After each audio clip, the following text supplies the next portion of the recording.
Hello, today I have Amanda Pruitt with Choctaw Nation Family Violence and Prevention. You should know that she was also the director of the Cowboys Domestic Violence Women's Shelter here in Stigler and McAllister. She's going to talk to us today about personality types. That's in one of the chapters here in the book. And I just wanted to get her perspective over serving across southeastern Oklahoma, some of the different things that she has encountered along the way with her work. So I'll give her the floor. Thank you. I'm excited to get to talk to you all about personalities. One of the most exciting things about doing social work is working with people who have all different kinds of personalities. So, working for the Family Violence Prevention Program and with Cowboys for the last 14 ish years, I've met a lot of different people. So, one of the best ways to get to know someone is through an intake process. And if you go into a helping profession of any kind, a lot of times you do an intake. It's kind of like going to the doctor's office where they get all of your demographics and your height, your weight, and they ask you a lot of questions about how you're feeling. So, that's kind of what I do in my work is I help determine what a problem may be. Usually with the people I work with, they've experienced some sort of abuse. That can definitely alter someone's personality, even for a brief time. Yeah. But usually there are a lot of other things that contribute to their personality as well.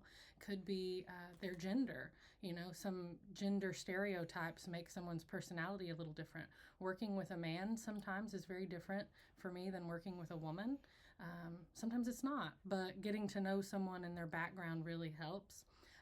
Working with someone in Stigler, Oklahoma may be different than working with someone from Poto or McAllister or someone who might have been raised in California for that matter and somehow ended up here. I often, people who entered shelter came from really tough backgrounds. Sometimes they came because they were truly fleeing for safety reasons, but a lot of times it's because they truly had no one to help them and maybe they burned some bridges. So through intake, I get some historical information, a social history, and in doing that, when I'm asking questions, I'm doing a lot more than just writing down their answers on a piece of paper. I'm getting to know that person. I'm identifying what their strengths are and maybe what their weaknesses are.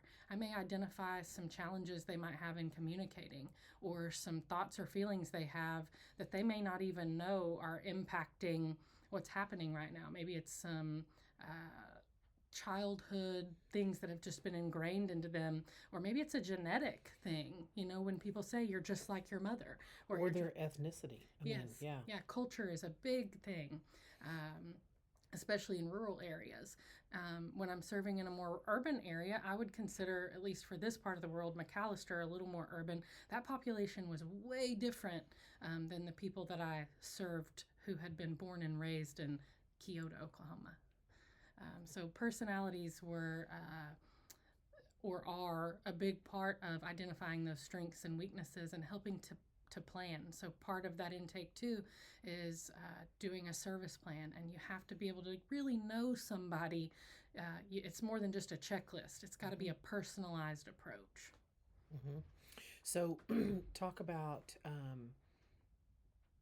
for a second. I want you to talk about just communal when you have a group of Oh women yeah, together, yeah. how difficult that can be when you have different personality types living under Mm-hmm. one roof, and how you have to handle some of those situations. Of course. So, in a shelter setting, I want you to imagine the home that you live in.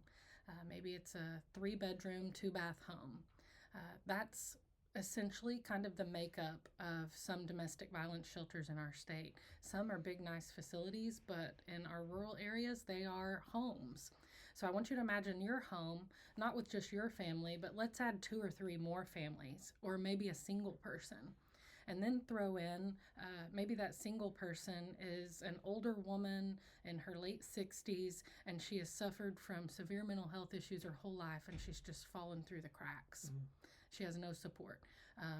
She's had no children of her own, maybe. And she gets thrown into a household where you have a mom with 3 children under the age of 6.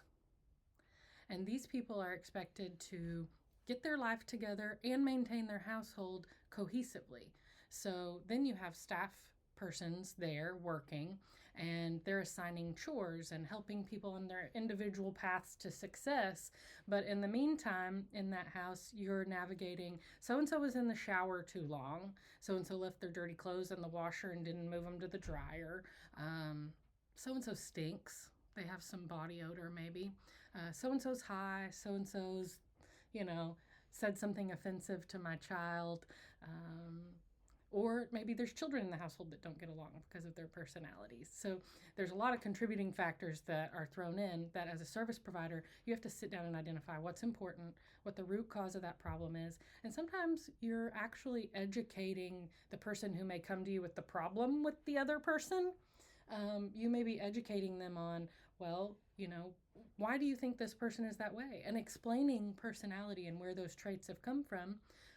And then having to sit down with that person who may be having the issue or the frustration and saying, why do you feel this way?